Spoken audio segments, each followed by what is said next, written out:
भाई क्या बात है, वतन की मिट्टी गवाह रहना। कैसी है मेरी बेटी? बिल्कुल ठीक। आप कैसी हैं? हमारे पाकिस्तान की प्यारी बेटी, हमारी गुड़िया। हाई अचीवर्स की जब व्यूअर्स बात करते हैं तो ये बच्चा एक बहुत हाई अचीवर, चुटकी सी थी, अभी भी चुटकी सी है, लेकिन सामने ही बड़ी हुई है हमारे। और माशाल्लाह माशाल्लाह, खुश रहो, आबाद रहो और अल्लाह पाक आपको करोड़ कामयाबियों से नवाजे। आ जाओ आ जाओ आ जाओ।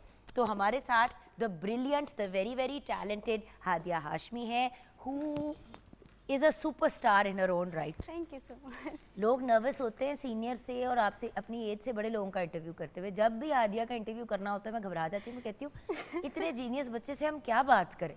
उसकी आवाज़, उसका टैलेंट, उसकी ब्रिलियंस अपने आप से बोलती है। जुगन आप, ये तो बस आपका प्यार है। नहीं बेटा, एक बात बताऊँ, ये चीज़ आपकी, एक तो आपकी आजिज़ी मुझे हमेशा से, आपको पता है, बिन अ फैन ऑफ दैट। उसके अलावा यंग बच्चे अक्सर जो हैं थोड़ी सी तरबियत में लैग कर जाते हैं। जी जी।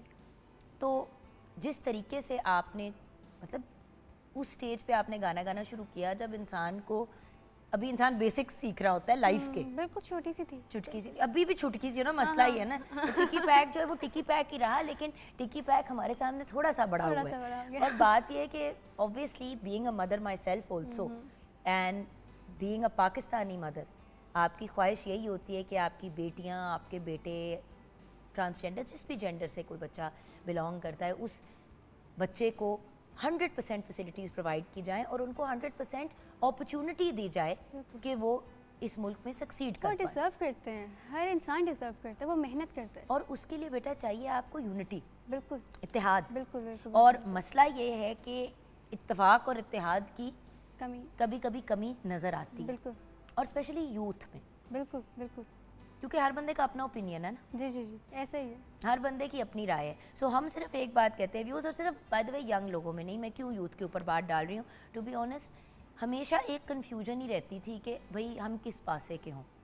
एक बहुत बहुत बड़ा और पॉजिटिव बेनिफिट जो हमें हुआ इस साल में, ऑब्वियसली जंग या जंगी हालात किसी भी मुल्क के लिए अच्छे नहीं होते, ना उस मुल्क के लिए ना ही अपोजिंग मुल्क के लिए, लेकिन मार्का हक एक बहुत ही ब्रिलियंट एग्जाम्पल है कि किस तरह से कोई एक इंसिडेंट, कोई ऐसा वाक़या हो जिससे सब एक हो जाए।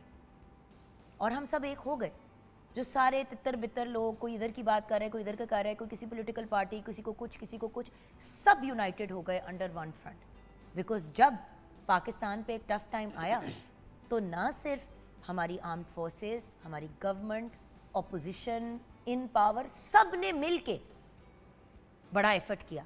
और इस वक्त सिटिंग गवर्नमेंट को तो मैं सलाम पेश करती हूँ, जिस खूबसूरती से और जिस एलिगेंस के साथ इस मामले को हैंडल किया गया। एलिगेंस और ग्रेस का वर्ड मैं इसलिए यूज़ करती हूँ क्योंकि व्यूअर्स, काम करने के बहुत से तरीके होते हैं। अक्रॉस द बॉर्डर जो बिहेवियर था और जो तरीका था, और जो मोदी साहब और उनके सारे जो टोला है जिन्होंने जिस तरीके से बिहेव किया, मतलब वो कोई ग्रेसफुल तरीका नहीं था, वो कोई एलिगेंट तरीका नहीं था। बस बेहंगम अंदाज में निकल पड़े कि भाई बस जो जिस तरीके से हम पाकिस्तान को नुकसान पहुँचा सकते हैं पहुँचाएं। लेकिन एज पाकिस्तानीज, और अगेन गवर्नमेंट को, हमारी आर्म्ड फोर्सेस को, हमारी पाक फ़ौज को, हमारी एयरफोर्स को, हमारी नेवी को, हमारी पुलिस फोर्स को मैं सलाम पेश करती हूँ। सब एक हो गए। एक तो हम हमेशा से थे, ये लोगों की बातें थी नेगेटिविटी की, सब एक हुए, सब ने एक यूनाइटेड फ्रंट डाला, और उस वक्त सिर्फ एक फोकस था, पाकिस्तान और पाकिस्तान की सिक्योरिटी और पाकिस्तान की आवाम को सिक्योर रखना, और वो हुआ।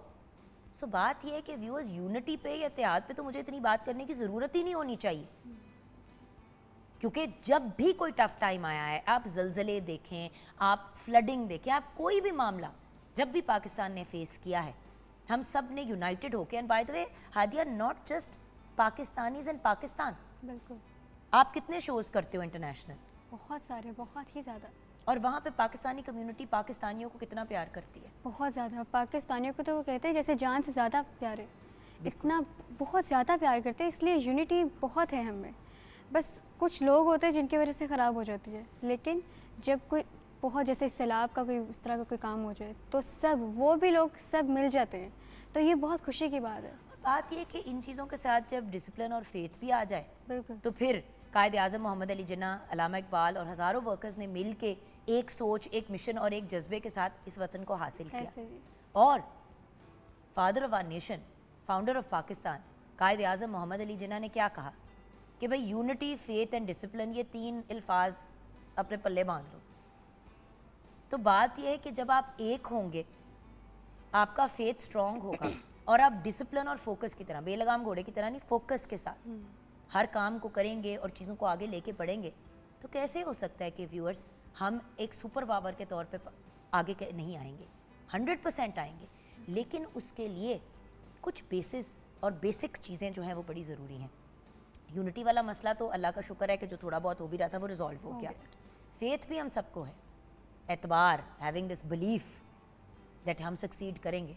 अब डिसिप्लिन की थोड़ी सी कमी है, वो हमने लेके आना है। छोटी छोटी बातें हैं, नहीं छोटी छोटी बात है ना, जैसे अगर 9 बजे का आपका दफ्तर पहुंचने का टाइम है तो जी 9 बजने में 10 मिनट पे पहुंच जाए, ये छोटी सी बात है। आप कहेंगे इसका क्या इससे क्या फ़र्क पड़ता है मुल्क को, बट मसला ये है कि जब हमारे बारे में इंटरनेशनली बात की जाती है, ओ खाने पे बुलाया है पाकिस्तानी ने 8 बजे, अच्छा फिर 9:30 10 बजे जाएंगे, क्योंकि पता है कि वो भी तैयार नहीं होंगे। ऐसे ही है। अच्छा मीटिंग है 10 बजे, अच्छा चले 10:30 12 11 बजे तक चले। शादियों का भी यही हाल है। शादी को भी यही हाल है। शुक्र है कि पंजाब साइड पे 7 से 10 बजे का टाइम है, वरना तो सुबह के 4 बज जाते थे, शादी शुरू नहीं हो पाती थी। So the fact is viewers, जब एक्चुअली शादियों वाला एक बड़ा अच्छा एग्जाम्पल है। जी जी। जब हमें बताया गया कि जी 7 से 10 बजे का आपका टाइम है इन पंजाब, तो कोई भी 10 बजे का टाइम व्यूअर्स नहीं क्रॉस करता, क्योंकि आपको पता था कि कानून के खिलाफ है। वो एक लॉ था और वो लॉ इम्प्लीमेंट भी हुआ, शादियों पे छापे भी पड़े, ये भी हुआ, और इवेंचुअली हर बंदा एटलीस्ट पंजाब में जब हम प्लानिंग करते हैं तो 7 to 10 की करते हैं। अब लोग करते हैं ना अपना इवेंट शुरू 7:15 पे, क्योंकि पता है कि आपने 10 o'clock क्लोज करना है। सो हमें अपने चेक्स एंड बैलेंसेस और अपनी लाइंस खुद ड्रॉ करनी है। बिल्कुल। जैसे हादिया, आपको कितनी दफ़ा ऐसा हुआ है कि इंटरनेशनल शोज़ पे किसी ने कहा कि जी आप ड्रेस पहन लें या आप इन कपड़ों में आ जाएं, और आपने कहा कि नहीं जी मेरी लाइन है, मैंने नहीं क्रॉस करनी। बिल्कुल ऐसे अपनी बाउंड्रीज को बिल्कुल क्रॉस नहीं करना। आपको पता है कि आप अपनी कंट्री को रिप्रेजेंट करने चाह रहे हैं, तो फिर उसी को लेकर चलें, ताकि पता लगे कि पाकिस्तान है। पर बेटा अगर हर बंदे की यही सोच हो अपनी नौकरी में भी, पढ़ाई पे जाते हुए भी, हर पर्सपेक्टिव से कि भी एज अ पाकिस्तानी मैंने अपने नेशन को लेट डाउन नहीं करना। पहले हमें ये होता है कि जी अम्मा अब्बा को हमने नाराज़ नहीं करना, उनको लेट डाउन नहीं करना, लेकिन जब हमारे ऊपर आ जाता है कि जी अपनी धरती माँ यानी कि अपने वतन, अपनी माँ, अपने बाप, इन तीनों की नाक नहीं कटानी। बिल्कुल ऐसे। तो फिर बहुत सी ऐसी चीज़ें हैं जो हम अवॉइड भी कर जाते हैं, और ये इंफॉर्मेशन और ये नॉलेज हमने प्रोवाइड करनी है बच्चों को। बिल्कुल। यूथ को गाइडेंस देंगे तो फिर कुछ होगा। अब हादिया क्यों इतने कॉन्फिडेंस के साथ बात करती हैं और आपको पाकिस्तान के किसी भी इलाके की बात करेंगे उसके बारे में बताएंगी, क्योंकि ये एक वेल ट्रैवल्ड बच्चा है। बिल्कुल। काम की वजह से भी एंड ऑफ कोर्स पढ़ाई के पॉइंट ऑफ व्यू से भी माशाल्लाह इन्होंने ट्रैवल किया है, and she is a high achiever in that area also, not just as a singer. So इस बच्ची का जितना एक्सपोजर हुआ उतना ज़्यादा इस बच्ची का नॉलेज बढ़ा, उससे एक बिहेव करने का तरीका सीखा, एक डिकोरम सीखा, राइट। और इसी तरह अब हम अगर पंजाब में रहते तो पंजाब तक का हमें नहीं पता होता, तो बलोचिस्तान, KPK, गिलगित बल्तिस्तान किसको पता होगा, किसके पास नॉलेज होगी। सो व्यूअर्स, मेरा पॉइंट सिर्फ इतना है कि एटलीस्ट बेसिक लेवल पे सिटीजन्स ऑफ पाकिस्तान हम काम कर सकते हैं, जहाँ पे माएँ जो हैं अपने बच्चों को इतनी बातें, इतनी कहानियाँ, इतनी चीज़ें सुनाती हैं। कभी सिंध के बारे में बताएं, कभी बलूचिस्तान के बारे में बताएं, अगर आप पंजाब में, कभी KPK, कभी गिलगित बल्तिस्तान, कश्मीर इशू के बारे में बात करें, उनको गाइडेंस दें कि भाई अगर 5 फरवरी को मतलब ब्लैक डे मनाया जाता है, फिर 5 अगस्त को हम मनाते हैं कश्मीर की मेमोरी में उस दिन को, तो बात यह है कि फिर बच्चों को पता भी हो ना कि वाई। बिल्कुल ऐसे ही।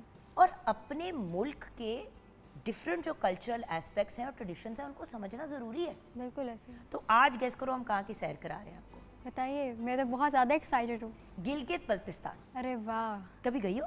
मैं कभी गई नहीं, लेकिन मैं बहुत जाने के उसके कल्चर को बहुत ज़्यादा जानना चाहती हूँ। लाइक हुंजा, गिलगित, उस साइड पे अगर लोग तो बाहर के मुल्कों में घूमने जाते हैं, अपने मुल्क को देखो।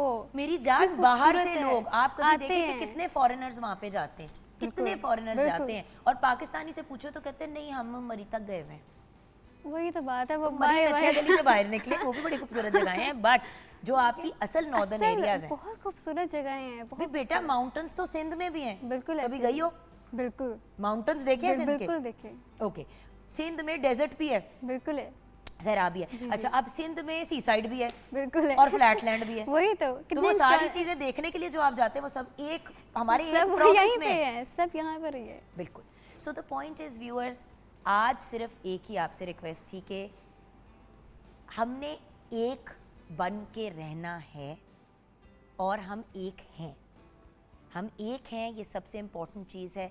और जब भी कोई दिमाग में डाउट आए या कोई नेगेटिव कैंपेन आप सोशल मीडिया पे देखें, व्यूअर्स आपको पता है बहुत सी हमारे लीडर्स के और हमारे जो आर्म्ड फोर्सेस और उनके बारे में अगर कभी नेगेटिव बात भी होती है तो वो अकाउंट सो कॉल्ड पाकिस्तानी के नाम से बनाया हुआ होता है, लेकिन वो अकाउंट्स होते किसी और जगह के।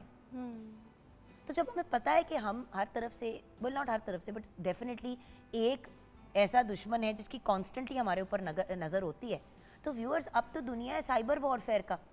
हर चीज़ ऑनलाइन हो रही है, जंगें भी ऑनलाइन ही लड़ी जा रही हैं। सो होता क्या है कि वो लोग एक नेगेटिव मुहिम शुरू करते हैं, यहाँ पे कोई ना कोई इसको पिकअप कर लेता है, वो उसको प्रमोट करना शुरू हो जाता है और एक साइकिल बन जाती है नेगेटिविटी की। आपने नहीं हाथ पकड़ाना।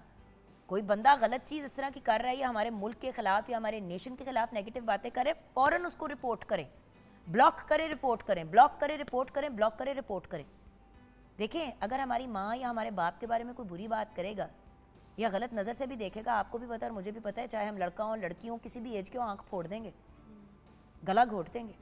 सो at the end of the day हमारा मुल्क जो हमारी माँ है, माँओं की माँ है, उस मुल्क को प्रोटेक्ट करना हमारा फ़र्ज़ है। तो जैसे इंसान अपना पेट नंगा दुनिया के सामने नहीं करता, उस तरह हमने अपने मुल्क को भी बुरा भला नहीं कहना लोगों के सामने। ये एक बड़ी इंपॉर्टेंट चीज़ है और मैं रिक्वेस्ट करूँगी, 99% लोग नहीं करते, वो जो 1% पंगे करती है ना व्यूअर्स, वहाँ पे मसला ख़राब होता है। चलिए किचन की तरफ बढ़ते हैं। गिलगित बल्तिस्तान की बात की तो फ़ौरन एकदम से शेफ़ कनीज़ फातिमा के चेहरे पे इतनी बड़ी मुस्कुराहट आ गई।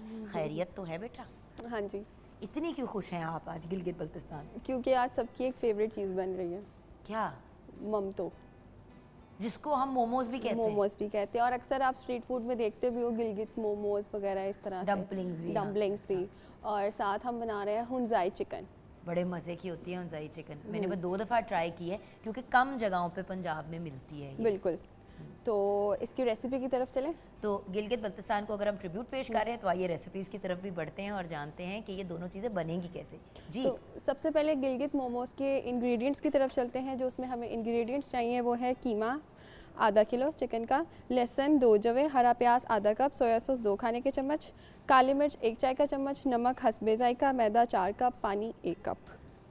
तो पहले मैं आपको इसका मेथड बता देती हूँ। आपने ये करना है कि जो मैदा है उसके अंदर आपने नमक डालना है, नमक डाल के आपने उसको नीम गर्म पानी में अच्छे से गूंद लेना है और उसको तब तक गूंदना है जब तक उसका जिस बर्तन में आप गूंद रहे हैं उसके साथ वो स्टिक होना बंद नहीं हो जाता। जैसे ही आपके मैदे की जो स्टिकीनेस है वो ख़त्म हो जाएगी, दैट्स मीन आपकी डो बिल्कुल रेडी है। दूसरी तरफ आपने क्या करना है, बोनलेस चिकन ले लेना है। आप अगर आपके पास ब्लेंडर है, चॉपर ब्लेंडर है, तो आपने उसके अंदर डाल के उसके अंदर आपने हरा प्याज डालना है, काली मिर्च जाएगी, सोया सॉस जाएगा, नमक और बस, और लहसुन की 2 से 3 जवे जाएंगी। और इसके अंदर आपने कोई एक्स्ट्रा स्पाइसेस नहीं डालने, कुछ भी एक्स्ट्रा चीज़ डालने की इसमें ज़रूरत नहीं है। आपने इसको अच्छे से ब्लेंड कर लेना है। जो आपका एक कीमे का मिक्सचर होगा वो तैयार हो जाएगा। दूसरी तरफ आपने डो को एक पोर्शंस में आपने कट कर लेना है। पोर्शंस में कट करने के बाद उसको आपने अच्छे से रोटी की तरह बेलना है और जितना आप उसको पतला बेल सकते हैं उतना आपने बेलना है और उतना ही मज़े का होगा, उतना ही जो मज़े बहुत का होगा। थिक डो होती है ना, उसी वैसे तरह लगता है जिस तरह कि पतली चपाती का अपना मज़ा है, मोटी कच्चा रोटी है। का अपना है। हाँ, बिल्कुल। बट इसमें जब डम्पलिंग्स, और बाय द वे आप अगर एशिया साइड की तरफ भी जाएं, थाईलैंड हो गया, आपका जापान हो गया, उधर गायोजाज होते हैं और वहाँ पे दूसरी जगहों पे जो होते हैं वो डम्पलिंग्स होते हैं या डिमसम होता है। तो ये सब जो हैं बहुत पतले पेपर में रैप होते हैं। एक्चुअली वो पतले इसलिए भी होते हैं क्योंकि एक मोमोज मेकर शीट भी होती है। मतलब कि मोमोज की एक मशीन है जिससे वो प्रॉपर शीट बनती है मोमोज की। आप उसके अंदर मैदा डाल देते हो और वो बन के वो बिल्कुल पतली सी शीट आ जाती है। बट घर में ऑब्वियसली आपके पास वो नहीं है, तो आपने उसको अच्छे से तब तक बेलें जब तक आपको बस लगे ना कि बस ठीक है, इसके बाद अब फट जाएगा, देन स्टॉप। आपने एक सर्कुलर मोशन में एक कटर लेना है, सर्कुलर गोल। हाँ गोल लेना है, आपने कटर लेना है, उसको आपने कट कर लेना है, उसके बिल्कुल छोटे छोटे से वो स्लाइसेस हो जाएंगे। स्लाइसेस होने के बाद आपने उसके अंदर सेंटर में वो 1 टीस्पून आपने सिर्फ वो चिकन डालना है। 1 टीस्पून चिकन डाल के उसको आप कोई भी शेप दे सकते हैं, इट्स अप टू यू, कोई भी शेप दे। और उसके बाद आप उसको स्टीम भी कर सकते हैं, फ्राइड भी कर सकते हैं, इट्स अप टू यू। लेकिन जो हमारी रेसिपी है वो है गिलगित मोमोज, जो कि ऑब्वियसली स्टीम्ड होंगे। तो दूसरी तरफ हम चलते हैं हुंजाई चिकन, जो और उसके इन डम्पलिंग्स के अंदर बाय द वे आपने ये अगर बेसिक चीज़ बना ली तो ये आप प्रॉन्स के साथ भी बना सकते हैं, फिश के साथ भी बना सकते हैं, बीफ के कीमे के साथ भी बना सकते हैं। यूजुअली आपको मीट में मतलब बीफ या मटन में या चिकन में मिलते हैं, बट आप उसको फिश और प्रॉन की वेरिएशन में भी डाल दें तो वो डम्पलिंग साइड पे चला जाएगा ज़्यादा। ऐसे ही है। मैं थोड़ा सा ममतो को ना एशियन स्टाइल देने लगी हूँ, वो इस तरह से कि मैं इसको चिली ऑयल के साथ सर्व करूँगी। Amazing, Yes. अमेजिंग। तो साथ ही साथ जो हुंजाई चिकन है उसके इंग्रेडिएंट्स हैं मुर्ग का गोश्त 1 किलो, टमाटर 750 ग्राम, प्याज 1/4 कप, दही 1/4 कप, टिक्का मसाला आधा खाने का चम्मच, तेल 1/4 कप, सुरख मिर्च साबुत 5 से 6 अदद, धनिया पाउडर 2 चाय का चम्मच, नमक हस्बे जायका, जीरा 2 चाय के चम्मच, सुरख मिर्च पाउडर 1 चाय का चम्मच, गर्म मसाला पाउडर 1 चाय का चम्मच, कसूरी मेथी 2 चाय के चम्मच, हरा धनिया 2 चाय के चम्मच, क्रीम 1 कप, मक्खन या देसी घी 2 खाने के चम्मच, शिमला मिर्च, प्याज 1 कप। सो इसका मेथड ये है कि आपने बोनलेस चिकन लेना है, उसको आपने मैरिनेट करना है। मैरिनेशन में अंदर दही जाएगी और टिक्का मसाला डाल के आपने उसको अच्छे से पकाना है। पकाने के बाद उसके अंदर आपने टमाटो प्यूरी ऐड करनी है और जितने मैंने आप स्पाइसेस मेंशन किए हैं वो सब उसमें ऐड कर दिए जाएंगे। और जैसे ही उसका ऑयल सेपरेट होने लग जाएगा, लास्ट पे आपने घी डाल के और दही डाल के उसकी अच्छे से भुनाई करनी है। और जो हुंजाई चिकन का जो मेन टच है वो आएगी शिमला मिर्च और प्याज से, जो आपने देसी घी या बटर के अंदर उसे सौते करना है और सौते करने के बाद उसके अंदर आपने ऐड करके कसूरी मेथी से गार्निश कर देना है। That's it. बिल्कुल। और बटर का ऑप्शन इसलिए भी कुछ लोगों के लिए बेहतर होता है क्योंकि बहुत से लोग हैं जिनको देसी घी की टेस्ट नहीं पसंद आता, विच आई फाइंड शॉकिंग, क्योंकि उसका जायका, उसकी स्मेल बड़ी एक मखसूस सी होती है। बिल्कुल। बट जो लोग देसी घी नहीं पसंद करते वो फिर बटर बटर की डालें। तरफ भी जा सकते। डन। डन। तो भाई ये हो गई गिलगित बल्तिस्तान की सैर, लेकिन एक छोटी सी सैर कराते हुए हम ब्रेक की तरफ जाएंगे। मॉर्निंग एट होम, जैसे कि आप जानते हैं, 1 to 14 अगस्त अपने स्पेशल शोज़ आपके लिए लेके आ रहा है। हम सेलिब्रेट कर रहे हैं पाकिस्तान का कल्चर और पाकिस्तान के ट्रेडिशनल फूड्स। 0316411885 पे आपको हमने कहा था कि व्हाट्सएप करें तस्वीरें अपनी, अपने बच्चों की, अपनी फैमिली की, ट्रेडिशनल कपड़ों में, ट्रेडिशनल लुक के अंदर। अगर आपके पास ऐसी, अगर आपने कोई ऐसा ट्रेडिशनल खाना बनाया है जैसे कि निहारी, पाए, हलीम, पुलाव, आलू गोश्त, वो चीज़ें जो ट्रेडिशनली किसी भी, जिस तरह पंजाब की मैंने कुछ चीज़ें यहाँ पे टच अपॉन की, कराची में जैसे बिरयानी होती है, कश्मीर की बात करें तो शबदेग एक कश्मीरी डिश बड़ी रिनाउन है। सो वेरियस जगहों की वेरियस डिशेज़ हैं, तो वो भी आप हमारे साथ शेयर करें।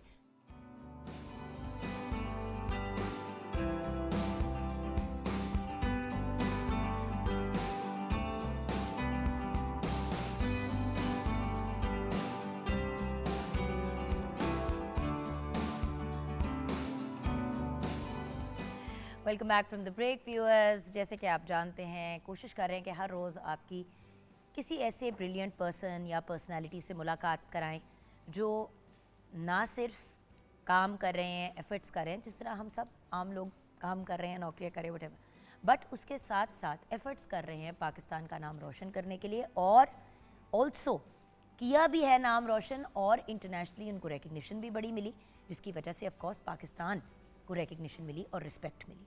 हमेशा मैंने व्यूअर्स आपको एक ही बात कही है कि पाकिस्तान में टैलेंट इतना है और यहाँ से इतने ज़्यादा ब्रिलियंट लोग जो हैं वो निकल के इंटरनेशनली और बाहर के कंपनीज़ के अंदर काम कर रहे हैं कि इट इज़ एक्चुअली अनबिलीवेबल। और ब्रेन ड्रेन वाला जो एक इशू है वो भी हम बड़ी दफ़ा डिस्कस कर चुके हैं, लेकिन कुछ ऐसे लोग भी हैं जो काम बाहर भी कर रहे हैं लेकिन यहाँ पे बड़ी अमेजिंग अपॉर्चुनिटीज़ प्रोवाइड कर रहे हैं। आज एक ऐसी पर्सनैलिटी हमारे साथ है, हमारे साथ डॉक्टर मोहम्मद शहबाज हैं। इनका सफ़र तो एज ए मेडिकल डॉक्टर शुरू हुआ, लेकिन बहुत मेहनत की, उसके अलावा पैशन भी इनमें था। इन्होंने अपनी विज़न को थोड़ा रीएडजस्ट किया और फील्ड चेंज की, और फिर आईटी की दुनिया में भी बड़ा नाम बनाया। फिर Google, Wells Fargo, Cisco, air, इन सब इंटरनेशनल कंपनीज़ को अपनी सर्विसेज भी प्रोवाइड की और बड़े हाई पोस्ट पे इनके साथ इन्होंने काम किया। एआई हो गई, साइबर सिक्योरिटी हो गई। अब ये तो अपनी जगह एक चीज़ है। करंटली आप यूएसए की 10वीं बड़ी बैंक में एज वाइस प्रेसिडेंट अपनी सर्विसेज प्रोवाइड कर रहे हैं। अस्सलाम वालेकुम डॉक्टर साहब। वालेकुम अस्सलाम। अब कैसे हैं डॉक्टर साहब कहना बनता नहीं है आपको शहबाज भाई, क्योंकि मेडिसिन तो आप प्रैक्टिस कर नहीं रहे। आप? जी, आप कह सकती हैं डॉक्टर प्लस आईटी प्रोफेशनल। तो एक सवाल before we get into IT and जी एवरीथिंग, जी क्या लोग आपसे आके फैमिली वाले कहते हैं कि जी मुझे इधर पीड़ हो रही है? सच बताइएगा। जी जी बिल्कुल। एंड एज वाइस प्रेसिडेंट जी जी बिल्कुल होता है। Of the 10th biggest bank in USA, आप बताते हैं भी है कि ये दवाई ले ले और ये दवाई जी ले। जी, आप यकीन करें कि ये मेरा जो मेडिकल प्रोफेशन का बैकग्राउंड है, ये जब मैं अपनी टीम्स को बताता हूँ कि ये मेरा एक बैकग्राउंड है मेडिकल का, तो वो मेरे से एज ए डॉक्टर कंसल्ट करते हैं अपनी जो प्रॉब्लम्स हमारे कोलीग्स की, हमारे जो साथ काम करते हैं। और अगर आपने किसी को बहुत ज्यादा डांट दिया और खुदा ना खास्ता उसे हार्ट अटैक हुआ, तो आप उस वक्त मौके पे सिचुएशन को हैंडल भी कर सकते जी, हैं। मैं सीपीआर कर सकता हूँ। CPR कर सकते हैं। अच्छा चले, मजाक तो अपनी जगह। जी। डॉक्टर साहब वेलकम होम। Thank you आजकल very आप much. यहाँ पे है तो मैं डेफिनेटली आपसे ये जानना चाहूँगी। और एक्चुअली मज़े की बात ये है व्यूअर्स कि अब दुनिया ऐसी बदल गई है कि आप दुनिया के किसी में भी कोने में बैठ के जी जी किसी भी दुनिया में के कोने का काम कर सकते हैं। That is the beauty. जी जी, और ऐसे ही है। आप कुछ ऐसे काम भी कर रहे हैं जिनसे बहुत से पाकिस्तानी जो पाकिस्तान छोड़ के गए हुए थे वो वापस भी आ जाएंगे। जी जी। तो इसकी तरफ आएंगे, बट ये जर्नी शुरू कहाँ से होती है? क्या आप बाहर ही पैदा हुए थे? कहाँ पैदा हुए, कहाँ स्कूल गए, कहाँ कॉलेज गए, फिर हुआ क्या? Thank you very much Jugan for having me in your show. और सबसे पहले वो जो इंग्लिश में हम लोग कहते हैं कि tell me about yourself वाली बात है कि मैं पढ़ा इधर ही हूँ सारा, मेरी जो प्राइमरी एजुकेशन सारी यहीं की है। फिर अल्लामा इकबाल मेडिकल कॉलेज से। लाहौर में कहाँ पे हो? जी, किस शहर में? मैं अल्लामा इकबाल मेडिकल कॉलेज लाहौर, जिसके साथ जना हॉस्पिटल है, वहीं से मैंने एमबीबीएस किया। उसके बाद वहाँ पे काम करता रहा, मेयो हॉस्पिटल में एज सीएमओ काम करता रहा। इसके अलावा किंग एडवर्ड मेडिकल यूनिवर्सिटी में टीचिंग के शोबे से वाबस्ता रहा, 4 साल मैं वहाँ पढ़ाता रहा।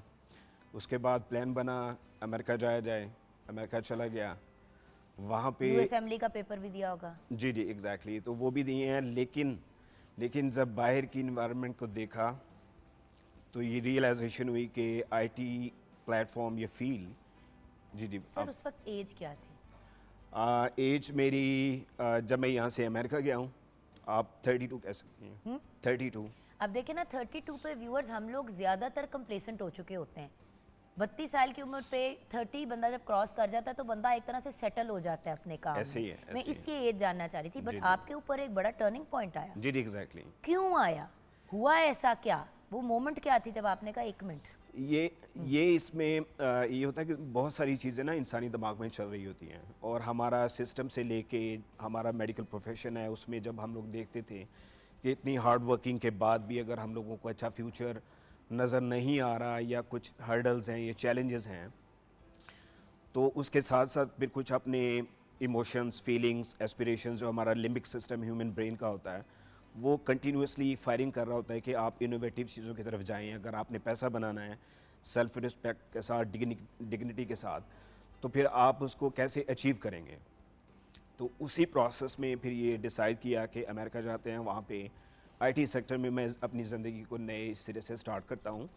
क्योंकि जो एक वर्ड होता है जिसको फॉरसाइटेडनेस बोल दें या आप उसको विजन कह लें, तो उसकी बुनियाद पे हम लोग फैसले करते हैं कि आने वाले 5 साल में, 10 साल में, या जो नेक्स्ट जो डिकेड्स हैं वो किस शोबे में ज़्यादा तरक्की या आगे बढ़ने के चांसेस मौजूद हैं। तो उसी हिसाब से मैंने ये फैसला किया था कि इसमें जाया जाए। दैट्स सो इंटरेस्टिंग, बिकॉज आपको पता ना ये तो अरसाइजल से मामला चल रहा है कि जो बंदा मेडिकल फील्ड से वाबस्ता है, जी इंशाल्लाह रोजी रोटी का उसको कोई मसला नहीं होगा। एग्जैक्टली। क्योंकि जब आप एक दफ़ा डॉक्टर बन जाते हैं तो आप घर पे भी क्लिनिक खोल लें तो सिस्टम आपका चलता रहेगा। ऐसे ही है। सो द फैक्ट इज, होते हुए सारी चीज़ें आपने सोचा कि मैंने इससे अपने आप को एलिवेट करना है, एग्जैक्टली। बट आप गए एक तरह से तो एक इनसिक्योर प्रोफेशन में। नहीं, नहीं, इनसिक्योर नहीं क्योंकि है। हर बंदा इस तरफ निकल गया ना जी एक पॉइंट पे आके। जी एग्जैक्टली। नहीं, वो असल में शुरू में ये होता है कि जब पढ़ते हैं ना, मैं शुरू से बचपन से पोजीशन होल्डर रहा हूँ अपने फैसलाबाद डिवीजन में, प्राइमरी में, मिडिल में, मैट्रिक में, एफएससी में। तो पढ़ना हमारे लिए कोई इतना कोई मसला नहीं था, इशू नहीं था। अपने ऊपर कॉन्फिडेंस इस हवाले से था कि जो भी चैलेंजेस आएंगे, जिस भी फील्ड में जाएंगे, वहाँ पे वर्सेटैलिटी को हम लोग अडॉप्ट करेंगे और इंशाल्लाह आगे प्रोग्रेस करेंगे। वही वाली बात ना भी, जिसके हम अक्सर बात करते हैं कि फ्लेक्सिबिलिटी होनी चाहिए इंसान के अंदर। जी। आपके अंदर वो लचक होनी चाहिए कि आप जिस Exactly. डायरेक्शन में आपको मोल्ड होना है हो जाए, क्योंकि Exactly. जिंदगी सीधी नहीं चलती, एग्जैक्टली आपको उसके हिसाब से घूमना पड़ता है। Exactly you have to strengthen yourself whatever the circumstances are. So असल में आप जो बातें कर रहे हैं ना, वो हम तकरीरें अक्सर अपने व्यूअर्स को भी दे रहे होते हैं, तो इसीलिए मैं बार बार देखा ना, हम ये वाली भी बात करते हैं, वो भी करते जी, हैं। जी। और यही तो बात है, 14 अगस्त की जो हम ये 1 to 14 सेलिब्रेशंस कर रहे हैं डॉक्टर साहब, वो इसीलिए कर रहे हैं कि भाई उसके अंदर उन लोगों से मुलाकात कराई जाए जो इनोवेशंस कर रहे हैं, कुछ डिफरेंट कर रहे हैं, कुछ आउट ऑफ द बॉक्स कर रहे हैं, अचीव कर रहे हैं, ताकि इंस्पिरेशंस बने लोगों जी, के लिए। हम जी, जी, एक्चुअली बिल्कुल। हीरो बना लेते हैं फिल्म स्टार को, एग्जैक्टली सिंगर को, एग्जैक्टली स्पोर्ट्स पर्सनालिटी को, बिल्कुल प्रेडोमिनेटली ऐसे ही, क्रिकेटर को, बिल्कुल तो ऐसे ही। हम इससे बाहर ही नहीं निकलते। एग्जैक्टली अच्छा एवरीडे हीरोज जो हैं उनको भी जी। तो रिकग्नाइज करना है। अच्छा, मैं आपको ना थोड़ा सा इस पे ऐड करना चाहूँगा आपकी बात को।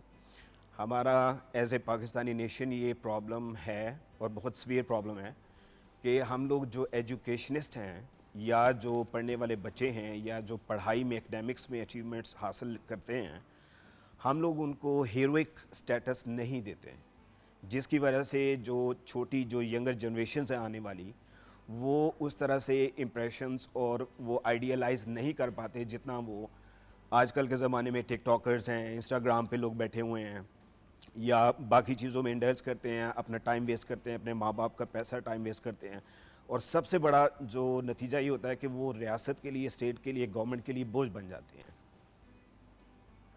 और इसी चीज़ से तो हमने निकलना है बाहर। जी जी भाई बिल्कुल। आप एक तरफ हैकिंग की तरफ जा सकते हैं और दूसरी तरफ आप साइबर सिक्योरिटी में जा सकते जी। हैं। अब आप पे डिपेंड करता है कि आपने किस तरफ निकलना है। Cyber Exactly. सिक्योरिटी सीख के एग्जैक्टली आप एक फंक्शनल मेंबर ऑफ सोसाइटी बन सकते हैं, जहाँ पे आप लोगों को तहफ़्फ़ुज़ प्रोवाइड करें, एग्जैक्टली कंपनीज को तहफ़्फ़ुज़ प्रोवाइड करें, जी, जी। अपने मुल्क को तहफ़्फ़ुज़ प्रोवाइड करें, और दूसरा एंड ऑफ द स्पेक्ट्रम है कि वो सारा चीज़ सीख के आप हैकर बन जी जाएं। जी। इसमें जुगन एक बड़ी इंपॉर्टेंट बात ये है कि पाकिस्तान का एज ए मेडिकल डॉक्टर ये मेरा काम भी है कि मैं एक डायग्नोसिस अच्छा सा बनाऊं। पाकिस्तान का जो इस वक्त सबसे बड़ा प्रॉब्लम है वो है पैसे का हसूल। हमें पैसा चाहिए अपनी गवर्नमेंट चलाने के लिए, अपने इंस्टीट्यूशंस को स्ट्रेंथन करने के लिए, अपनी यूथ को इनेबल करने के लिए, सैलरीज के लिए, हेल्थ के लिए, एजुकेशन के लिए। अब देखें ना, गवर्नमेंट ने तो नहीं नौकरियां करके इकोनॉमी को अप करना ताकि वो हो। जी। ये चीज़ व्यूअर्स मैं बार बार इसीलिए एक्सप्लेन करती हूँ क्यों इस वक्त इतना ज़्यादा बात हो रही है कि ख़वातीन को बाहर निकलें, काम करें, चीज़ें करें, क्योंकि आपकी इकोनॉमी बैठी हुई है। उस इकोनॉमी को उठाने के लिए जो 52-53% पॉपुलेशन ख़वातीन की है इस मुल्क में, उनमें से अगर सिर्फ 10% या 15% काम करेगी तो इकोनॉमी तो बैठेगी ना भैया। एग्जैक्टली बिल्कुल ऐसे ही है। बट बिल्कुल ऐसे ही है। आईटी का काम ऐसा है कि आप घर बैठ के भी कर सकते हैं इफ़ यू वांट। एग्जैक्टली आप डेफिनेटली कर सकते हैं। स्पेशली कोविड के बाद जो पैराडाइम्स दुनिया के सामने आए हैं, अभी आप अगर मैं आपको न्यूयॉर्क सिटी की बात बताऊं तो वहाँ पे जो जॉब्स की जो सैचुरेशन कोविड से प्री कोविड थी और पोस्ट कोविड, उसमें एक हेल ऑफ डिफरेंस है। बिकॉज बॉस कोविड के दौरान एहसास हुआ कि इतने बंदों की जरूरत ही नहीं है। नहीं है। जिन लोगों ने कंपनी में 100 बंदा रखा हुआ था, जब कोविड में भट्टा बैठा तो उन्होंने 10-10, 12-12 लोगों के ऊपर भी कंपनियां चला ली। एग्जैक्टली तो उन्होंने कहा कि जी हम ये एक्स्ट्रा 80-90 लोग Exactly. क्यों पाल रहे हैं। एग्जैक्टली और दूसरा ये होता है कि जो आईटी जो सेक्टर है, इसमें जॉब मार्केट है, उसमें ऐसी जॉब्स अराइज हुई हैं कि जो दो 3 जॉब इंजीनियर्स जॉब करते थे, तो उनके साथ साथ स्किल्स की भी डेवलपमेंट हुई। अब एक इंजीनियर 5, 6, 7, 8 स्किल्स को सीखता है और कंपनी को 6 इंजीनियर्स हायर करने की बजाय सिर्फ एक इंजीनियर को हायर करते हैं। और लोग एक्चुअली अब हायरिंग से ज्यादा कंसल्टेंसीज की तरफ चले गए हैं। जी जी ऐसे जैसे ही कि है। आपको हायर किया company X, Y and Z ने, जी जी ऐसे ही आप तीनों को सर्विसेज प्रोवाइड कर रहे हैं क्योंकि आपने उस अपने टाइमलाइन के अंदर चीजों को मैनेज करना है। मैनेज करना है। और आप 3 तनख्वाहें भी पुल कर रहे हैं ऐसे ही है, बहुत सारी वर्सेस दुनिया कर रही बीइंग है। Dependent on 1 person for a 9 to 5 job. मैं आपको यूएस मार्केट का बता सकता हूँ, बहुत सारे हमारे पाकिस्तानी इंडियंस बहुत ज़्यादा तादाद में ये कर रहे हैं काम, ये जो अभी आपने फरमाया ये कर रहे हैं। तो सर आप स्पेसिफिकली क्या कर रहे हैं अवाम के लिए? मैं जी देखें जुगन, मेरा जो सबसे यहाँ पे भी आपके पास हाज़िर होने का मकसद ये है कि हम लोग पाकिस्तान को रेवेन्यू दें, जो यंगर जनरेशन है उनको इनेबल और कैपेबल करें कि वो इंटरनेशनल जॉब मार्केट में शेयर होल्डर्स बने, उनमें जॉब्स लें, डॉलर्स में पैसे कमाएं, अपने माँ बाप की ज़िंदगियों में खुशहाली लेके आएँ और सबसे बढ़ के अपने मुल्क के लिए रेवेन्यू इकट्ठा करें। ठीक है, ये वाहिद रास्ता है। ये तो विजन है ना। जी जी ये इसका विजन है। रास्ता क्या है? इसका रास्ता ये रूट बता दें जी, हमें, इसका आप गूगल मैप बन जाए हाँ जी मैं आपको अर्ज करता हूँ। इसका रास्ता ये है कि जो इंटरनेशनल लेवल पे जो टेक्नोलॉजीज़, स्ट्रेटजीज़, मेथडोलॉजीज़ अडॉप्ट की जाती हैं और जो फॉर्चून 500 कंपनीज़ हैं या इसके अलावा और दुनिया की बड़ी बड़ी कंपनीज़ हैं, यूएस में, यूरोप में, ऑस्ट्रेलिया में, जहाँ कहीं भी वहाँ पे हम अपने नौजवानों को इंजेस्ट करें, हम लोग उनको वहाँ पे जॉब्स लेके दें, इस काबिल बनाएं, वो स्किल्स सिखाएं। मैं वहाँ पे काम करता हूँ। अभी जैसे आपने इंट्रोडक्शन में बताया कि मैं 10वां बड़ा बैंक है अमेरिका का, उसमें वाइस प्रेसिडेंट के तौर पे काम करता हूँ। मेरे पीछे एक हिस्ट्री में एक पोर्टफोलियो मेरा कि मैं जहाँ पे काम करता रहा हूँ, मैं वहाँ के इंजीनियर्स को ट्रेन भी करता हूँ, उनको वो स्किल्स सिखाता हूँ, जिसके लिए ज़रूरी नहीं है कि किसी भी इंजीनियर के पास वो तमाम स्किल्स हों। मसलन गूगल में जो इंजीनियर्स होते हैं, वो ज़रूरी नहीं है कि उसी स्पेसिफिक डोमेन के अंदर जिसमें कंपनी को जॉब्स चाहिए होती हैं वो एक्सपर्टीज़ रखते हों, तो उनको ट्रेन करना पड़ता है, उनको सिखाना पड़ता है प्रोजेक्ट्स बनाने के बाद कि आपने इसको मेंटेन कैसे करना है, इसको अप एंड रनिंग कैसे रखना है, फिर उसके अकॉर्डिंगली हम लोग उनको ट्रेन करते हैं। आप ऑन ग्राउंड प्रैक्टिकल ट्रेनिंग देते हैं? Practical hands on real time training provide करते हैं और यही काम और यही से मैंने आइडिया लिया है कि अगर हम उन इंजीनियर्स को जिनको इस स्पेसिफिक डोमेन का एक्सपर्टीज़ का नहीं पता, अगर हम उनको ट्रेन कर दें, अगर मैं पाकिस्तानी नौजवानों को ट्रेन कर दूं इस पे, को 9 माह 10 माह या 1 साल का अर्सा लग सकता है इसमें, तो वो 1 लाख से लेके 2 लाख 3 लाख डॉलर जितनी वो मेहनत अपनी एफर्ट्स पुट इन करेंगे, उस हिसाब से अपना चंक ऑफ मनी जो है वो वहाँ से उठा लेंगे। ये काम यहाँ पे पाकिस्तान में बैठ के भी वो कर सकते हैं, अमेरिका में जॉब भी ले सकते हैं, यूरोप में, इंटरनेशनली जहाँ पे भी, क्योंकि जब आप वेल इक्विप्ड और वेल ट्रेन होंगे और वेल टेस्टेड होंगे, आपको रियल टाइम इश्यूज़ का, प्रॉब्लम्स का पता होगा। कंपनीज़ को इंजीनियर्स चाहिए जो उनके डेली के जो रोज़मर्रा के प्रॉब्लम्स हैं उनको रिजॉल्व करें, उनको फिक्स करें। सही। तो इस तरह की प्रॉपर ट्रेनिंग उनको प्रोवाइड की जा सकती है। ये मेरा मैसेज भी है और ये इस पे हम लोग इंशाल्लाह कैपेबिलिटी और कैपेसिटी भी रखते हैं। और ये अब आप यहाँ पे कोई are you gonna set up a centre और what you going to do?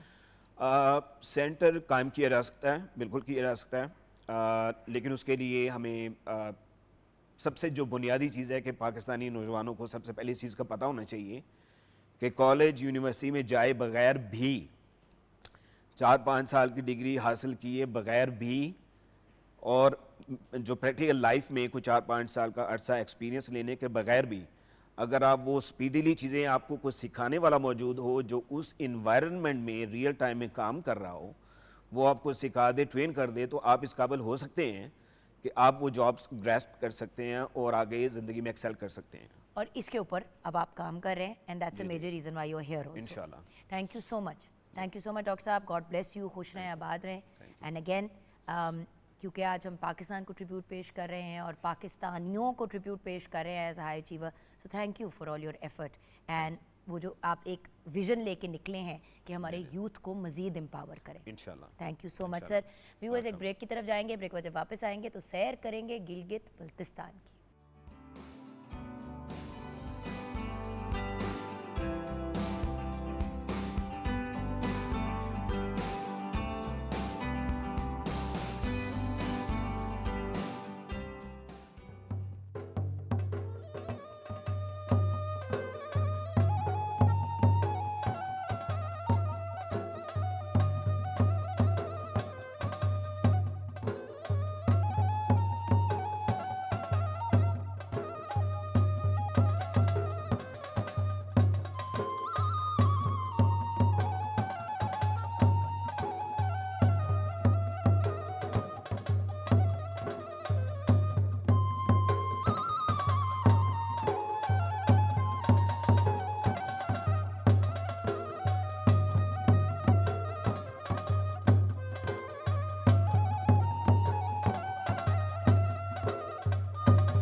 बहुत बहुत बहुत खूबसूरत, माशाल्लाह, एब्सोल्युटली ब्यूटीफुल।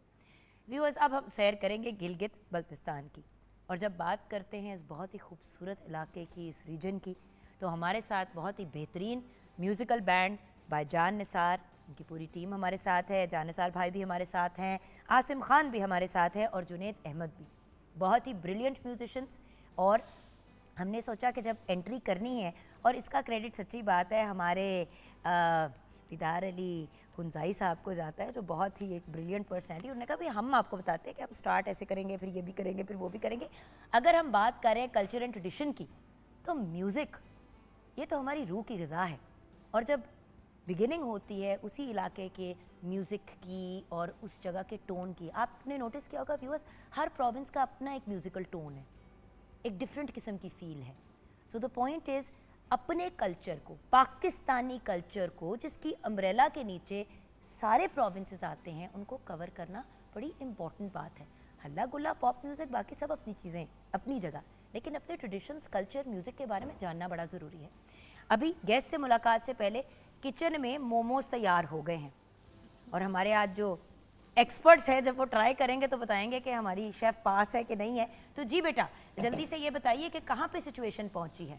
सिचुएशन यहाँ पे है कि जो मोमोज़ हैं वो बिल्कुल रेडी हैं, लाइक ममतो, और साथ ही साथ मेरे इसके साथ सोया सॉस के अंदर सेसमी सीड्स डाले हैं, वो सर्व किया। और जो मेरा चिली ऑयल है उसको मैं बस डिश आउट करने लगी हूँ, और ये भी बिल्कुल तैयार है। जैसे कि मैंने कहा था कि मैंने इसको ज़रा पैन एशियन टच दी है। वैसे तो मम तो उसके साथ कोई ना कोई ग्रीन चटनी या कोई स्पाइसी चटनी या कश्मीरी लाल मिर्च की होती है, तो मैंने ज़रा ममतो के साथ एक पैन एशियन टच दिया। हाँ, उसने अपनी फ्यूजन में कन्फ्यूजन डालनी होती है, तो इसमें हमारी कोई गलती नहीं है। इस पे जो हमारे बहुत ही बेहतरीन गेस्ट ऑफ ऑनर हैं, वो ही इनकी तबीयत सेट करेंगे इंशाल्लाह ब्रेक में। बेटा आप रेडी रहें। तो अब मिलते हैं बहुत ही प्यारी पर्सनैलिटीज़। भाई हादिया हाशमी तो हमारे साथ ही हैं, आज वो मेरी को होस्ट बन के दूसरे नुक्कर पे बैठी हुई हैं, लेकिन हमारे साथ हैं शाहिद अली नईम। शाहिद अली नईम जो हैं जर्नलिस्ट भी हैं, एजुकेशनिस्ट भी हैं। अस्सलाम वालेकुम शाहिद भाई। Thank you. देन हम सबको लाने वाले, जमा करने वाले, कलेक्ट करने वाले cultural expert end of course tourism expert. Basically अगर आपने गिलगित बल्तिस्तान जाना है, इनकी जो वेस्ट कोट है उसका नुक्कर पकड़ लें, वो आपको पूरा गिलगित बल्तिस्तान भी दिखा देंगे, और पाकिस्तान के बारे में आपको वो बातें बताएंगे जो आपको पता ही नहीं थी। तो हमारे दीदार अली हुंजाई हमारे साथ हैं। अस्सलाम वालेकुम दीदार भाई। वालेकुम सलाम। कैसे हैं आप? बिल्कुल ठीक है, थैंक यू। दीदार भाई, थैंक यू सो मच आपके इस पूरे एफर्ट का। Honour for us. And then of course एक बहुत ही प्यारी सी लड़की जिनकी शक्ल आपसे बड़ी मिल रही है, बता ही देती हूँ, आपकी साहबजादी, आपकी आंखों का नूर, आपकी बहुत ही प्यारी बेटी दिया अली भी हमारे साथ है, जो bye the way in her own right बड़ी तोप चीज़ है। हम पब्लिक स्पीकर हैं। अस्सलाम वालेकुम दिया। वालेकुम सलाम। कैसी हो बेटे? I am good, how are you? I am good मेरी जान। ओके, सो सबसे पहले शुरू करते हैं हिस्ट्री से एंड कल्चर से। तो आपसे बात का आगाज़ करते हैं शाहिद भाई, क्योंकि ये आपका एरिया है, तो ज़रा हमें टेक्निकल बातें ज़रा बता दें कि गिलगित बल्तिस्तान की हिस्ट्री क्या है, बैक स्टोरी क्या है। देखें, गिलगित बल्तिस्तान 1 नवंबर 1947 को आज़ाद हुआ। इस आज़ादी में गिलगित बल्तिस्तान स्काउट्स का सबसे बड़ा रोल है। माशाल्लाह। कुराए अर्ज़ में गिलगित बल्तिस्तान वो कौम है, वो एरिया है जो अपना आज़ादी का दिन साल में 2 दफ़ा सेलिब्रेट करती है। एक हम करते हैं 14 अगस्त 1947 के मुताबिक, दूसरा हम करते हैं 1 नवंबर 1947 को। कम हल्ला गुल्ला होता है गिलगित बल्तिस्तान में, जो आप लोगों ने 2 इंडिपेंडेंस भी रखी, but it's brilliant, it's brilliant. खुशियाँ दुबाला करने के लिए हमने एक नहीं 2 सेलिब्रेट किया। कुराए अर्ज़ में कहीं नहीं होता। हाँ, एक जगह है जामन्स, एक तो अपना इंडिपेंडेंस डे वो सेलिब्रेट करते हैं, दूसरा दे थिंक कि we are lucky people on the earth, तो they do celebrate one another day. तो हमारा तो 1 नवंबर एंड 14 अगस्त है। बट हमारी तो ऑथेंटिकली जेन्युइन किस्म की आज़ादी तब हुई थी ना, क्योंकि आप लोग 1 नवंबर को जाके आपको फ्रीडम मिली थी। बिल्कुल बिल्कुल। तो 1947 1 नवंबर को जब आज़ादी मिली, तो 16 दिनों के लिए हमारे पास कोई निज़ाम, कोई लीडर सच मौजूद नहीं था। ये Guinness book of world record में है, नंबर 1। नंबर 2, उसी के साथ आफ्टर फ्यू डेज 47 के अंदर ही FCR का नफाज होता है, अच्छा, फ्रंटियर क्राइम्स रेगुलेशन का। उसके बाद 1969 के अंदर गिलगित बल्तिस्तान को ओवरऑल, तब गिलगित हुआ करता था, नॉर्दर्न एरियाज़ का नाम दिया जाता है। हाँ। उसके बाद सियासी इर्तिका जिसमें लोग हमेशा कंफ्यूज हो जाते हैं तो नथी गली मरी की बात करें। सॉरी, मैंने अभी शुरू में भी व्यूअर्स ये बात की कि कितने अफसोस की बात है कि जब हम नॉर्दर्न एरिया सोचते हैं तो मरी और मैक्सिमम नथिया गली बूरबन से हमारा दिमाग ही नहीं आगे बढ़ता, बिल्कुल, जबकि नॉर्दर्न एरिया तो असल वाले ये हैं। Yes, this real northern areas, जिसका नाम 1969 के अंदर नॉर्दर्न एरियाज का नाम हमें रखा गया। एंड देन उसके बाद हमारे पास लेजिस्लेटिव काउंसिल का नाम दिया, देन कानून साज काउंसिल का नाम दिया, देन कानून साज असम्बली बन गई। ये 2000 के अंदर असम्बली की थोड़ी सी शेप हमारे सामने आई। 2007 के अंदर हमारे पास गिलगित बल्तिस्तान कानून साज असम्बली का नाम आया। जी सर, आप प्रेसिडेंशियल ऑर्डर के थ्रू प्रेसिडेंशियल ऑर्डर के ये बेसिकली 2007 के अंदर प्रेसिडेंट आसिफ जरदारी थे जिन्होंने 2009 के अंदर गिलगित बल्तिस्तान लेजिस्लेटिव असम्बली का नाम दिया। तब हमारे पास असम्बली का कोई ऐसा सिस्टम नहीं था। And then what really happened was कि जब ये असम्बली का नाम दिया गिलगित बल्तिस्तान लेजिस्लेटिव असम्बली, तो उसी दौरान वो गिलगित बल्तिस्तान की जो असम्बली थी उसको एक स्पीकर दिया, एक डिप्टी स्पीकर दिया, देन मेंबर्स दिए, देन चीफ मिनिस्टर और गवर्नर का नाम भी वहाँ पे अनाउंस किया गया। और करंटली हमारे पास 33 मेंबर्स हैं, लेकिन उसको फिर 2018 के अंदर एक और ऑर्डर आया, यानी ऑर्डर 2009 के तहत लेजिस्लेटिव असम्बली थी जिसके अंदर ये सारे जो मैंने बता दिए। एंड देन 2018 के अंदर एक और ऑर्डर आता है, ऑर्डर 2018, उसके अंदर मेंबर्स की तादाद, देन हमारे पास एपिलिएट कोर्ट का वहाँ पे क़याम होता है। उसके बाद से अब तक गिलगित बल्तिस्तान की अगर हम जिक्र करें तो 47 से अब तक ये जो आज़ादी हमने हासिल की 47 में स्पेशली, तो वो गिलगित बल्तिस्तान स्काउट्स का सबसे बड़ा हाथ था। और उसके साथ साथ व्यूअर्स आप देखें कि इनकी स्ट्रगल चलती रही until finally they got a proper status। और ये एक बड़ी इंपॉर्टेंट बात है। लोग अभी भी जब प्रोविंसेस की बात करते हैं ना, ओल्ड स्कूल लोग, तो वो नहीं कहते, और मुझे अक्सर करेक्ट करना पड़ता है कि जी गिलगित बल्तिस्तान की भी तो बात करें, तो कहते हैं हाँ जी हाँ जी हाँ जी वो भी। सो द पॉइंट इज, एक अनफॉर्चुनेट बात है कि एक तरह से आफ्टर थॉट था, लेकिन जब इस्लाह हुई तो ऐसी बेहतरीन हुई कि हर बंदा पाकिस्तान के हर कोने में बैठ के गिलगित बल्तिस्तान ज़रूर जाना चाहता है। हाँ, और इसके अंदर एक मैं कानूनी चीज़ मैं ऐड करूँ कि गिलगित बल्तिस्तान के हवाले से कि पाकिस्तान का जो कॉन्स्टिट्यूशन है 1973 का, वो हमें जो आर्टिकल 1 है वो ये बताता है कि पाकिस्तान के 4 प्रोविंसेस गिलगित बल्तिस्तान और कश्मीर हमारे पास है। एंड देन क्योंकि हम उसको अमेंड नहीं कर सकते हैं, तो मौजूदा जो हुकूमत है उनके पास ये एक बहुत बड़ा माइलस्टोन होगा, क्योंकि 2/3 मेजॉरिटी तो उनके पास डेफिनेटली आई है। And they must look into this matter कि गिलगित बल्तिस्तान लेजिस्लेटिव असेंबली को, यानी गिलगित बल्तिस्तान को प्रॉपर्ली सूबे का दर्जा दिया जाए। नाम देना ही बाकी रह गया है, बाकी सारा कुछ एज इट इज सूबे का है, क्योंकि हमारे पास प्रेसिडेंशियल सिस्टम नहीं है जिस तरह कश्मीर में है। तो now it's the right time, हमें भी करना चाहिए। हाँ, और माजी में इंडियन है जो पिछली जो दौर हुकूमत थी उसके अंदर इन्होंने आर्टिकल 170 और 35A को एब्रोगेट करने के बाद मकबूजा कश्मीर को अपना हिस्सा बना लिया। हमने कल ये बड़ी डिटेल में बात की थी। तो नाउ वेरी अनफॉर्चुनेट। हाँ, now Pakistan has the absolute perfect timing कि गिलगित बल्तिस्तान को सूबे का दर्जा दे, प्रॉपरली सूबा हो, ताकि NFC अवार्ड में भी आपका नाम आ जाए और दुनिया भर में भी। एंड देन क्योंकि फर्स्ट आर्टिकल है तो वो भी अमेंड होगा, और कुछ क्वेश्चंस उठते हैं कि हम पाकिस्तान का इस तरह से सूबा नहीं है, तो वो एक ऑप्शन होगा वो, ताकि क्वेश्चंस नहीं उठेंगे प्रॉपरली। अच्छा, अब यहाँ पे दियार भाई, मैंने कल्चर पे ज़रूर बात करनी है। एंड ऑफ कोर्स सूबे के दर्जे देने की आप लोग तो चाहते हैं, लेकिन हमारे जैसे इसलिए भी चाहते हैं because at the end of the day जो दिया, मैं आप चाहूँगी कि आप कवर करें, क्योंकि हम ब्रेक के बाद जब वापस आएंगे तो इस गुफ्तगू को कंटिन्यू करेंगे कि एजुकेशन का सिस्टम, यंग लोगों के लिए जो अपॉर्चुनिटीज़ हैं, मैंने इसीलिए स्पेशली कहा कि यूथ का कोई रिप्रेजेंटेटिव हमारे पास ज़रूर होना चाहिए। और क्या बेहतरीन हमें एक बुके मिला कि बाप और बेटी मिल गए, क्योंकि हमारे मुल्क में सबसे ज़्यादा ये होता है ना कि यार बाप को बड़ा रोब होता है, इधर तो लग रहा है कि दो दोस्त बैठे हुए हैं। ये भी बात करेंगे, लेकिन ब्रेक के बाद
भाई क्या खूबसूरत परफॉर्मेंस। वैसे तो मैंने आपसे पूछना था ये क्या मामला था, लेकिन उससे पहले भाई कहना ज़रूरी है, जान निसार भाई सलाम आपको।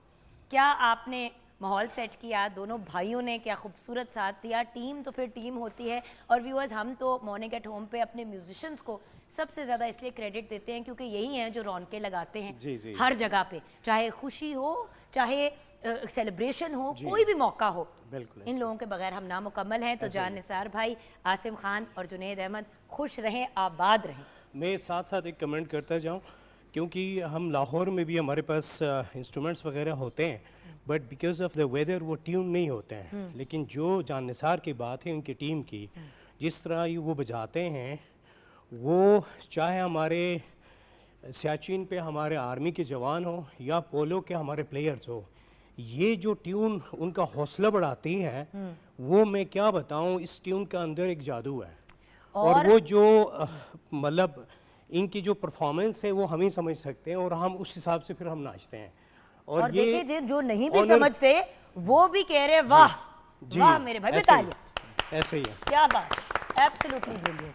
और बात एक बताऊं आपको व्यूअर्स, गिलगित बल्तिस्तान की सबसे खूबसूरत बात, इतनी प्यारी बात आप लोगों ने पता नहीं ऑब्जर्व किया कि नहीं, एज होस्ट, एज उस वक्त क्योंकि आप लोग परफॉर्म कर रहे थे, तो एज गेस्ट पहले सलाम करना, एक तरह से respect। वेलकम करना, रिस्पेक्ट देना, जी। फिर परफॉर्म करना, फिर अपने म्यूजिशियंस को के साथ कॉन्स्टेंटली कनेक्टेड eye रहना, contact। आई कांटेक्ट रहना, उसके बाद फिर म्यूजिक भी उसी तरीके से मैनेज आगे जी। पीछे हो रहे हैं। तो व्यूअर्स ये जो आपने परफॉर्मेंस देखी, ये ही इनकी जिंदगी है। जी, साथ मिलके चलना, किसी को पीछे नहीं छोड़ते, मोहब्बत, प्यार। और जैसे कि आपकी और मेरी बात हो रही थी शायद भाई, स्विट्जरलैंड देखना है पाकिस्तान में तो गिलगित बल्तिस्तान जाए, हम आपको स्विट्जरलैंड से भी ज़्यादा खूबसूरत नज़ारे दिखाएंगे। लेकिन नज़ारों से पहले भैया कल्चर, जी। What is the culture of Gilgit Baltistan? जी देखें, नॉर्दर्न एरियाज़ की जहाँ बात होती है मैम, तो वो लोग अक्सर पाकिस्तान में कॉन्सेप्ट ऐसा है कि KPK या नॉर्दर्न एरिया इस साइड को समझते हैं, जबकि गिलगित बल्तिस्तान का कोई 72 स्क्वायर किलोमीटर का रकबा है, और कई ममालिक से बढ़ के हमारा पूरा एक रकबा है। दुनिया में जितने ममालिक हैं इससे छोटे हैं, और हमारे कोई 10 डिस्ट्रिक्ट्स हैं और कोई 3 हमारे डिवीज़न्स हैं, और उस 3 डिवीज़न्स के अंदर कोई मतलब 6 लैंग्वेजेस बोली जाती हैं, और उनका आपस में दूसरे लैंग्वेज से कोई ताल्लुक़ नहीं है। हर डिस्ट्रिक्ट का अपना कल्चर है, और लेकिन मौसीकी कहीं ना कहीं मिलती है आपस में। सकाफ़त एक जश्न बहारान जैसे है, गिनानी है, इस तरह के फेस्टिवल्स हैं, नवरोज़ हैं, और बहुत सारे सेलिब्रेशन मिलते जुलते हैं बल्तिस्तान में भी, गिलगित में भी, हुंजा में भी, गज़र में भी, यासीन में भी, दियामिर में भी। तो लेकिन अब पूरी दुनिया में हाफ ऑफ द वर्ल्ड भी फिरा हूँ, तो लेकिन अब पाकिस्तान के आवाम को तो सबसे पहले नॉर्दर्न एरियाज़ को, गिलगित बल्तिस्तान को एक्सप्लोर करना चाहिए।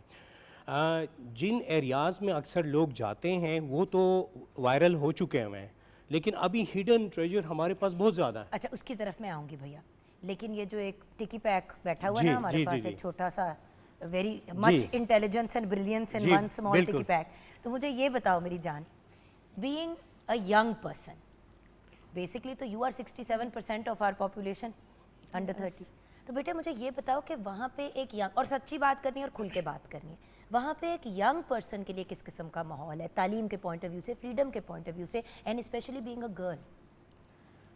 I feel like हुंजा में जब आप जाते हो, यू अंडरस्टैंड दैट वहाँ पे जो diversity in gender, diversity in culture, diversity in respect of any form, वहाँ पे बहुत खुल के आपको नज़र आएगा कि everyone is so respectful to each other.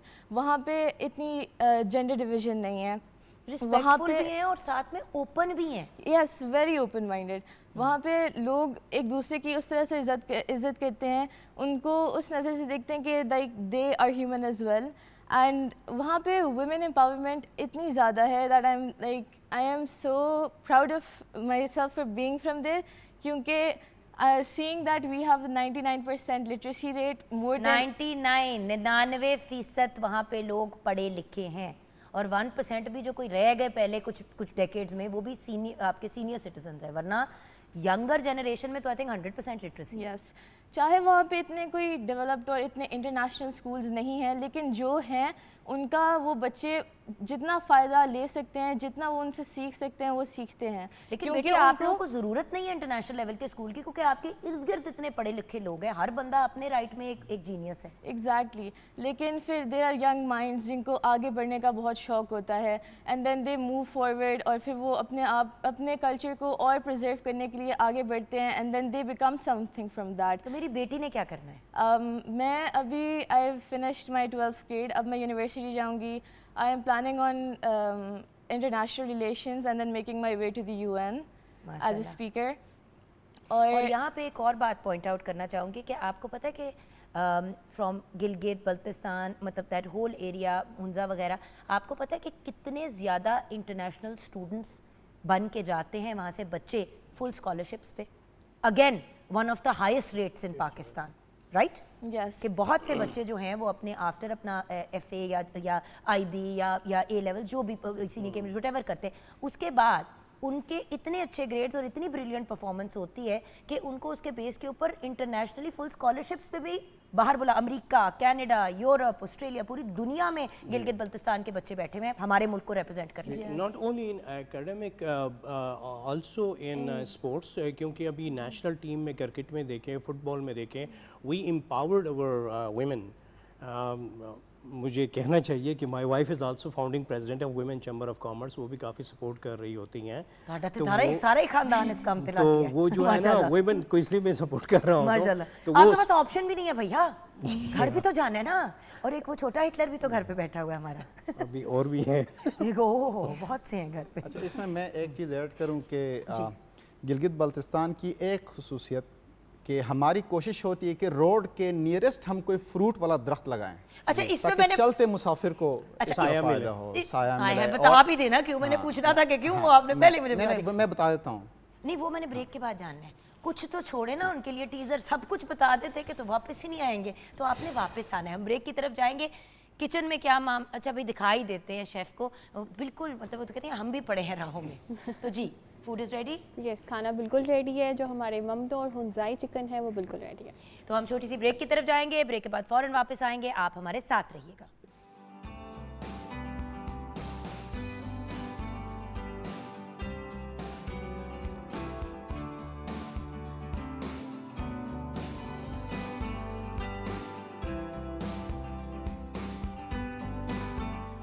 जी हाँ, welcome back from the break viewers. Shahid भाई ने एक बात बीच में छोड़ी थी, मैं उसको कवर करके फिर दीदार भाई के पास डायरेक्ट जाऊंगी।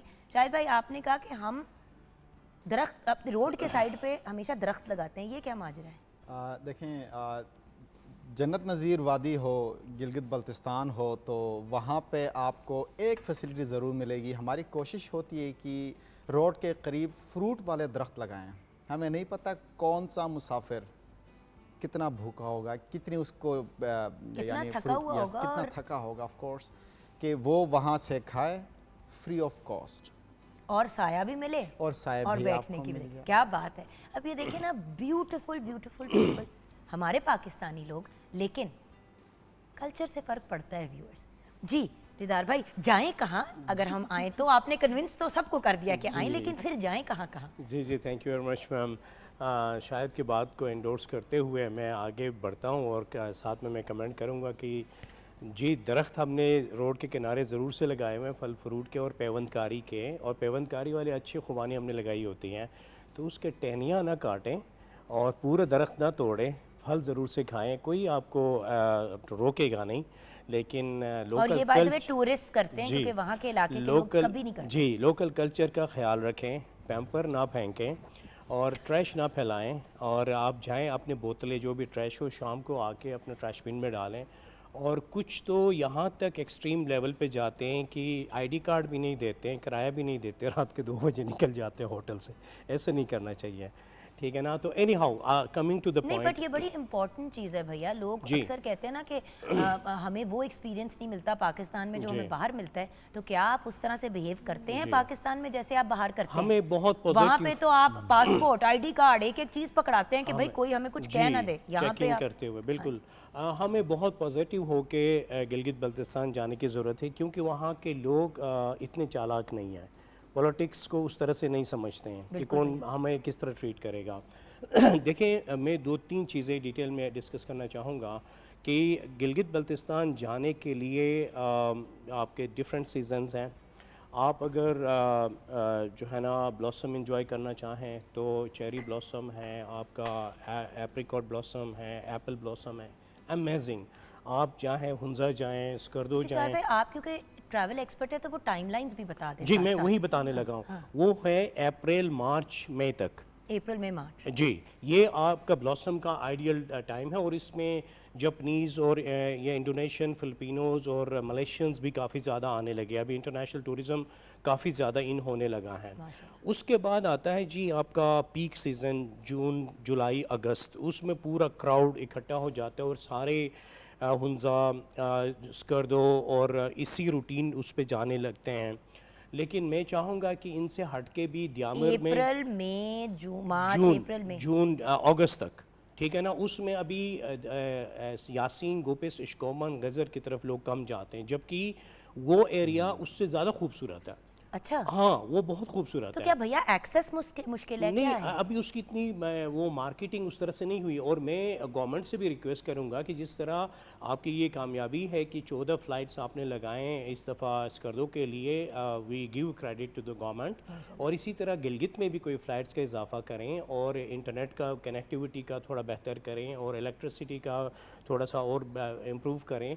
इंफ्रास्ट्रक्चर बेहतर होगी तो आपकी इकॉनमी ग्रो करेगी। क्योंकि देखिए ना, मेरी बेटी नूर 4 साल की है, मैं 4 साल की बच्ची को इतना लंबा लाहौर से ट्रैवल करा के लेके जाऊंगी, वो मेरे दिमाग की दही निकाल देगी। जी। तो अक्सर पेरेंट्स इससे कतरा के मरी नथिया गली चले जाते हैं, जो पंजाब साइड के लोग होते हैं कि जी जी उस तरफ चले जाते हैं, 6 घंटे 7 घंटे में पहुंच जाएंगे। बात यह है कि ट्रू ब्यूटी और उन इलाकों की सबसे बड़ी अनफॉर्चुनेटली प्रॉब्लम यह है कि लोगों ने वही वाली बात, चीज़ें फेंक फेंक के इतना उस एरिया को जी, गंद किया हुआ कर दिया कि वहाँ पे आप रिलैक्स नहीं कर पाते। मैं इसमें एक पॉइंट ये ऐड करूं कि हमारे जितने भी टूरिस्ट हैं, दे नीड टू नो कि टूरिज़म लिटरेसी एक टर्म है जिसमें you know how to behave as a good tourist.